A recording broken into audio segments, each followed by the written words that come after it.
Since last time that we were here, Kodak Black got sentenced to almost 4 years.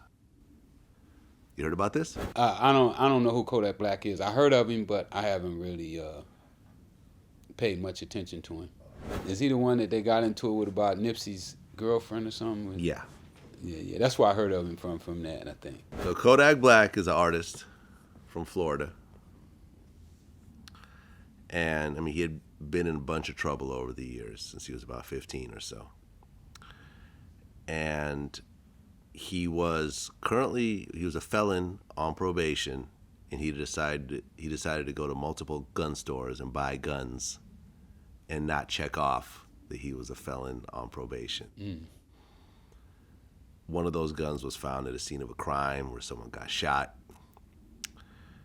And all that put together ultimately got him almost 4 years in prison. Well, he wasn't a felon. Because he'd have been a felon, it could have got him 10 years just for having a gun. I believe he was a felon. Well, you know, if you're an ex-con with a gun, the guidelines start at 10 years. Just for the ex-con with a felon. Now, they could still give you possession of the firearm, whatever that was, or whatever the other crime was.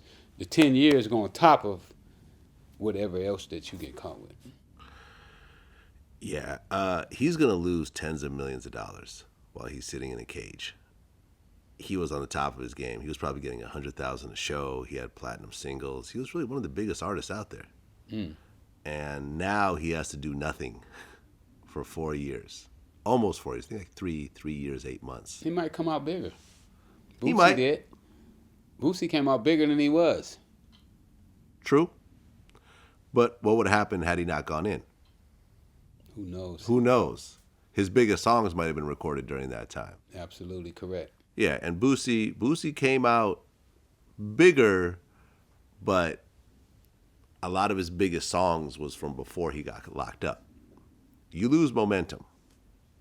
You can, but he could have kept his momentum going. I think Boosie made some mistakes with his career that he could have done better.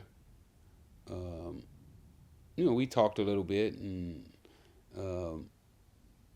you know, we didn't get to collaborate the way I was hoping that we would have. But I think that he could have been a much bigger artist than he is right now, had he went some different routes. Well, yeah, we talked about this, and he said how, and this was like a message to everyone out there, to all the rappers out there. He said you cannot be a gangster and a rapper at the same time. And the reason why he ended up in prison was because he was trying to do both. It is impossible. You cannot do both. If you're a real gangster, now fake gangsters and rappers, they can do that. But when you a real gangster and a rapper, you can't do both, man. You absolutely cannot do both. You're either going to rap and go to the studio and Kind do of like selling shows. drugs. That's what we used to say about selling drugs. You can't be a gangbanger and a drug dealer. Explain. Well, say for instance, if you're a drug dealer and you want to stand on the block and sell drugs, well, your rivals know where you at, so they can just come by and take pot shots at you anytime they get ready. So it's hard to do both, and I can agree with Boosie on that.